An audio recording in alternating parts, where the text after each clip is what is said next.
Valmik Karad Kaij police स्टेशनला खोटी खंडणीची फिर्याद दाखल झालेली आहे। मला अटकपूर्वचा अधिकार असताना मी CID ऑफिस पुणे पाषाण रोड इथं सिलेंडर होत आहे। संतोष भैया देशमुखांचे जे कोणी मारेकरी असतील त्यांना अटक करावी व त्यांना फाशीची शिक्षा द्यावी। राजकीय दोषापोटी माझं नाव त्याच्याशी जोडलं जात आहे। पोलीस तपासात जे निष्कर्ष निघणार, मी जर दोषी दिसलो तर न्यायदेवतांनी मला जे शिक्षा देईल ती मी भोगायला तयार आहे। यांची चूक सापडली म्हणजे अजून यांच्या किती चुका सापडायच्या? बापू अंधाळेच्या केसमध्ये याला का नाही अरेस्ट केला पोलिसांनी? 307चा आरोपी येतो, बाकी सगळे आरोपी जेलमध्ये जाऊन आले ना, मग याला का नाही अरेस्ट केला?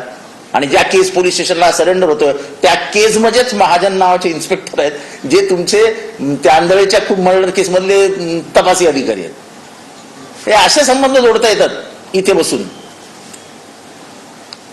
आता जे केसला अधिकारी आहेत त्यांनी त्याला मदत केलेली।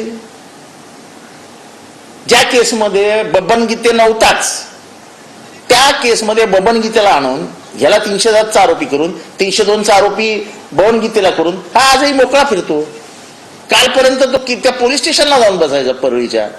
1000 वेळा तर पार्ट्या झाल्या त्यांच्या त्या महाजन बरोबर।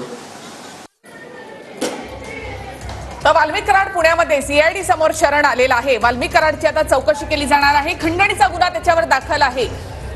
तर सरपंच हत्येमध्ये वाल्मिक कराडचा हात असल्याचा संशय इकडे जितेंद्र आव्हाड यांनी देखील व्यक्त केलेला आहे, तसंच धस यांनी सुद्धा व्यक्त केलेला आहे। फरार आरोपी वाल्मिक कराड जवळपास 22 दिवसानंतर आता CIDला शरण आलाय।